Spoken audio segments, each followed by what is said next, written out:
essa ciranda que tem no texto base, aquilo que a gente tinha na infância, né? De brincar, deitar e rolar, sempre tem espaço para mais gente. É tão gostoso de fazer essa parte aqui. E é interessante a gente também, quando a gente pensa no tema da paz, né? Lembrar de que Jesus Cristo disse, eu vim para que vocês tenham paz. E a paz, não como as pessoas do mundo dão, né? Não é uma paz marcada pelo ódio, pela indiferença, ou pela exclusão, pelas diferentes situações que não promovem justiça. Mas é a paz que vem do próprio Deus. A paz que é a proposta do reino de Deus. E ainda lembrando também de que falávamos há pouco sobre a questão então de ser uma campanha ecumênica, né? Eu achei importante lembrar de que o movimento ecumênico é algo recente. Nós podemos dizer que não marca nem 80 anos direito, né? Nós temos uma caminhada recente e justamente para buscar esse movimento de unidade é que vários movimentos são feitos, né? E aí, se nós olhamos justamente aqui para o tema fraternidade, diálogo, compromisso de amor, não existe caminhada ecumênica, não existe unidade sem passar pelo diálogo. Quer dizer, e diálogo não é monólogo.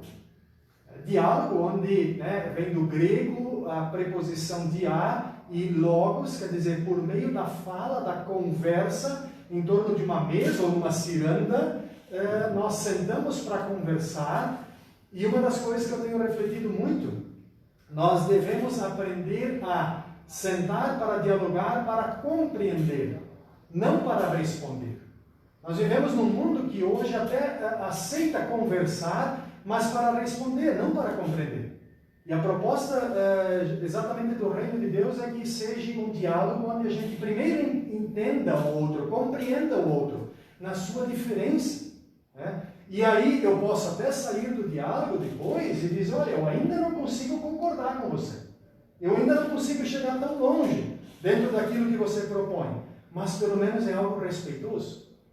Por quê? Porque eu compreendi o outro, posso não concordar. E a proposta da campanha da fraternidade é exatamente essa, né? Fraternidade e diálogo, compromisso de amor. Quer dizer, eu só consigo compreender se eu me proponho a fazer isso em amor. E eu acho que esse é o grande ganho desta campanha este ano. Não é novidade para ninguém, né, que existem movimentos polarizados este ano falando contra a campanha. Obviamente, qualquer movimento do reino de Deus sempre vai ter adversidade. No tempo de Jesus foi assim. No nosso tempo não seria diferente.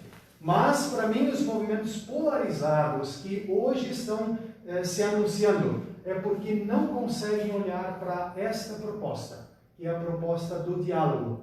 Porque quando eu me torno um movimento polarizado, eu sei fazer muito bem um monólogo. Um monólogo onde não é mais a conversa entre duas ou mais pessoas que sentam para conversar e compreender-se e a partir disso buscar a unidade, mas quando é monólogo eu sei a verdade, aquilo que o Padre Renato falou há pouco, né? Quando eu acho que eu sou o detentor da única verdade, aí terminou o diálogo. E é exatamente para isso que nós queremos fazer o movimento da contramão, né? A campanha da fraternidade nos convida para o diálogo. E, pastor, na sua opinião, essa falta de diálogo teria provocado essa divisão, essa separação, esse afastamento também? Com toda certeza, em todos os tempos e épocas, a falta do diálogo sempre causa divisão. Isso dentro da própria família, já começa dentro de casa. Onde falta o diálogo, falta tudo, né? Conversando ainda em outro momento com uma psicóloga, né? Ela tem dito que o tempo da pandemia tem revelado muito a falta do diálogo. É uma baita oportunidade para as famílias dialogarem, mas ao mesmo tempo falta diálogo. E aí por isso que os consultórios psicológicos estão cheios, né, de amostras da falta do diálogo, porque não se entende dentro de casa.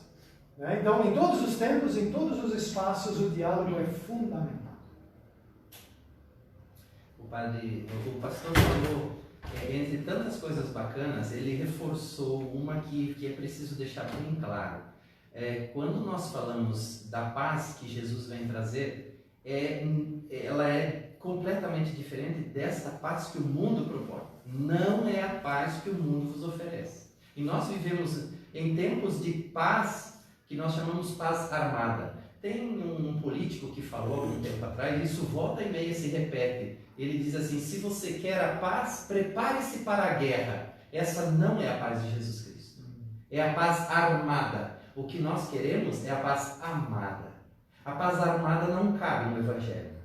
Nem ela e nem ninguém daqueles que acham que é se armando que a gente vai chegar na paz.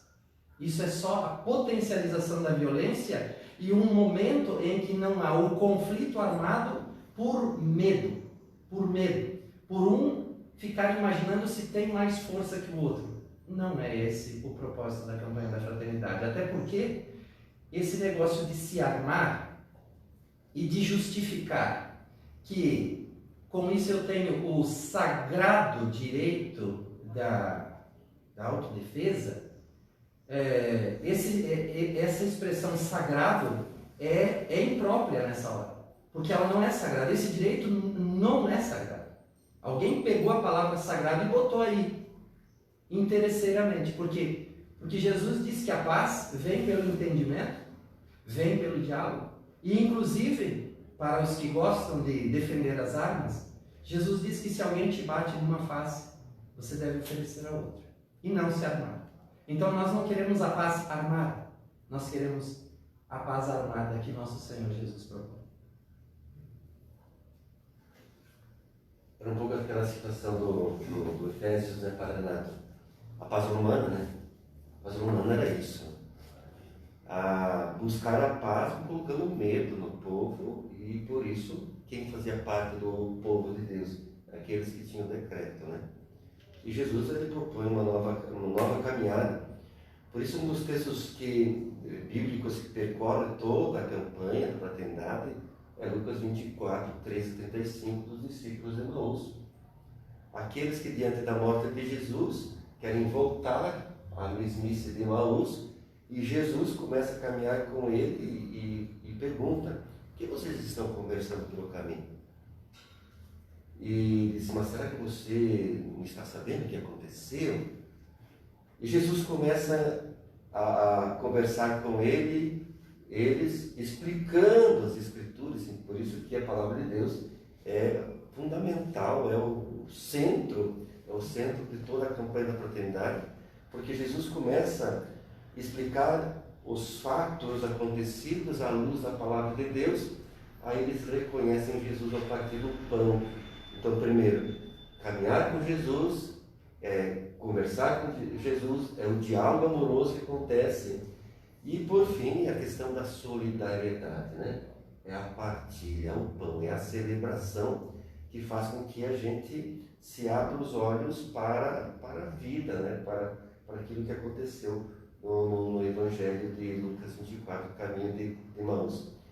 Diante disso, é possível voltar atrás. Nós estamos, o texto base aponta um monte de desafios que em nossa cidade caçadora não tem nada de diferença. O caçador é um lugar muito desafiante para colocar o Evangelho aqui, devido a tantas e tantas situações que nem precisamos elencar. Mas os discípulos de Emaús, o que eles fazem? Eles estão no caminho inverso do Evangelho. Depois eles tomam consciência, eles voltam para a comunidade onde tem vida, onde que tem o Cristo ressuscitado. Isso é fundamental. Podemos estar no caminho errado hoje, no caminho de tantos pecados que temos por aí, mas a campanha está dizendo assim: podemos voltar. E a gente volta escutando Jesus, tendo a palavra de Deus como centro da nossa vida. Daí sim, funciona, né? E é muito bem claro, né, de que a análise de toda a situação no mundo, ela deve partir do Evangelho. Quer dizer, se a palavra de Deus não é o centro para a nossa caminhada de fé, nós vamos nos perder em discursos humanos. Interessante que se nós... tem uma frase de Martim Lutero, posso citá-la porque também já foi assunto de estudo para os 500 anos da Reforma, Lutero dizia que a palavra de Deus, o Evangelho, é uma manjedoura. Se não encontrarmos Cristo nela, vai sobrar somente palha. Na nossa caminhada de vida e de fé, se nós não encontramos Cristo, ou se na nossa caminhada de campanha da fraternidade ecumênica, Cristo não for o centro, aí nós vamos ficar com palha. Palha das polarizações, palha dos movimentos que não querem caminhar junto e não querem dialogar. Então, de novo, o ponto de partida é o Evangelho. E quem é o Evangelho? No grego, é o próprio Cristo, que é a boa notícia. Uma das coisas importantes também da campanha da fraternidade e que vem sendo objeto de muita polarização e de muitos questionamentos é também sobre o fundo de solidariedade, que é o dinheiro arrecadado durante esta campanha que vai do norte ao sul do Brasil, né? E que num determinado momento esse recurso era utilizado para trabalhos intra-eclesiam, ou seja, dentro da igreja.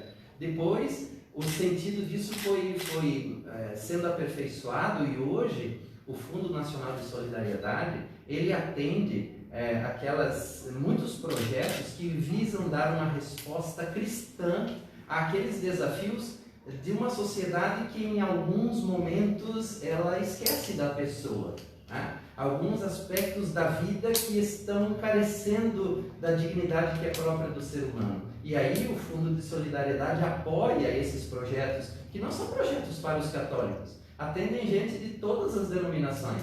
E é um conselho que é supracatólico, ou seja, tem várias pessoas de várias denominações que gerem esse fundo e que é feita a prestação de conta todos os anos. E sabe, nunca este fundo teve um questionamento sequer sobre a transparência de como esses recursos são aplicados.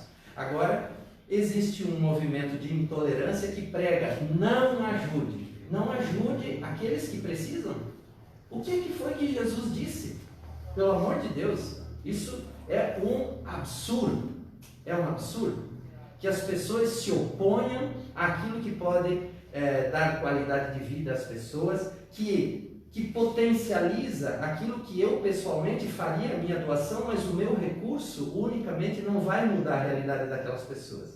Realidade daquelas pessoas que a política pública ainda não alcançou. Quem sabe um dia venha a ser, mas ainda não alcançou. Então eu estou entre a impotência minha individual, digamos assim, o meu recurso que é ínfimo, que é pequeno, que não consegue responder àquela necessidade, e uma política pública que ainda não responde àquela necessidade. Aí entra o projeto desses vários que o Fundo de Solidariedade, que é o dinheiro arrecadado no Dia Nacional, na coleta da evangelização, é esse recurso que sustenta esses projetos. Então, de todo o coração, a você que sempre doou na campanha da fraternidade para esses projetos, Deus abençoe. Se você deu com generosidade, nunca te falte. Agora, dizer não ajude o seu irmão, isso é anticristão. É anticristão. Não é coisa nem humana e muito menos cristã. E muito menos católico também. Se é católico que está dizendo isso, é hora de se converter. Quem sabe essa quaresma ajude na sua conversão também. Seria isso, né? Mais alguma coisa que quer acrescentar? Acho que tranquilo, né?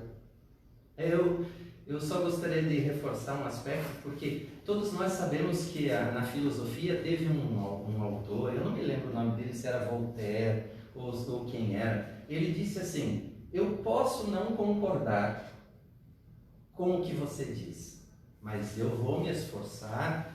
Eu não lembro bem as palavras que ele usou, mas eu vou me esforçar, eu vou lutar para que você tenha o direito de dizer o que você quer dizer. E assim eu fico impressionado, porque no momento em que nós, como cristãos, estamos propondo o diálogo e a escuta, né, nós temos uma divergência tão grande entre cristãos, que são os portadores desta boa nova de comunhão, e de repente tenhamos que buscar um exemplo lá fora da igreja, lá na filosofia, que às vezes tanto se opõe à teologia, né? Lá na filosofia já se falava do diálogo como valor, como algo que precisa ser estabelecido. dentro de uma sociedade que quer estabilidade, que quer viver no entendimento. Então, para mim, pessoalmente, eu confesso a vocês que nos acompanham da minha estranheza, desta intolerância com relação às propostas da campanha da fraternidade. Rezo pela minha conversão e pela de meus irmãos que talvez não tenhamos compreendido ainda o alcance e a maravilha da proposta da campanha da fraternidade neste ano. Talvez ainda dizer, né, que todo e qualquer diálogo e movimento ecumênico não quer buscar uniformidade. Uniformidade é algo que a gente nunca vai alcançar. Se nós olhamos já para os primeiros cristãos, isso já não existia. Mas a unidade na diversidade. Se nós começarmos a discutir temas aqui, podemos pegar temas avulsos, nós vamos chegar à conclusão de que não concordamos. Podemos pegar no tema da comida, ou talvez de um time de futebol, já vamos discordar. Se pegarmos temas teológicos, vamos também ter nossas discordâncias. No entanto, a centralidade da fé em Jesus Cristo nos faz buscar a unidade, mesmo nesta diversidade. Eu acho que isso é muito importante também ser dito, e aí fica o convite para todos e todas que se denominam pessoas cristãs. Vamos buscar a nossa unidade nesse Cristo, que é o nosso único Senhor e Salvador. Amém. Além deste não há outro. E é Ele que nos convida. Não é os padres ou o pastor que estão convidando, é o próprio Cristo que convida a este movimento de unidade e diálogo. Muito bem. Amém. Obrigada, Padre Valdir, Pastor Hildo, Padre Renato. Okay. Obrigada, minhas colegas. Uhum.